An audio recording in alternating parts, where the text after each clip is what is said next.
بتعمل ايه يا ادهم؟ مودي بتعمل ايه؟ ببيع بقى تين شوكي لا امنيه يا ابني انت اخواتك البنات قايله لك العيال تجيب حاجه حلوه تقوم انت ضاحك عليهم. ما انا قلت بقى اجيب حاجه مفيده. مفيدة ايه يا قلت ابني؟ اجيب حاجه مفيده، جايب الواحده مفروض الواحده كده ب5 جنيه.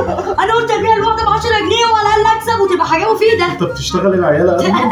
وربنا ما بشتغله. انا بس مزود 5 جنيه مش اكتر. بتبيع لهم الواحده بكام؟ ببيع لهم الواحده ب10 جنيه. طب بقول لك انا شايلها ب5 جنيه فبستهزأ بقى فيها. هديك فلوس تنزل تجيب واخش معاك في الصفقه دي. انا مش موافق ان حد يخش مع الصفقه دي، انا بجايب علشان استهزأ. انا وانت انت واقف لي سيبني استهزأ كده. يا ابني انا وانت. انت عاوز ايه؟ عاوز هديك ايه؟ ربع المبلغ. خد يا حبيبي يلا 200 جنيه. يلا هاتي فلوس. وانت عاوزه ايه؟ يلا هاتي فلوس عشان اديك. خدي. عاوزه واحده؟ يلا خدي واحدة. اتكلي على الله. لا يلا أنا خدي هشيل لك يا كريم. الفلوس يا هاتي عادل. فلوس. هاتي اعمل فلوس يا عم. ماشي مش هشيلها لك. هاخدها كده كده برضه. انا لا انت ايه بتخون اخوك يا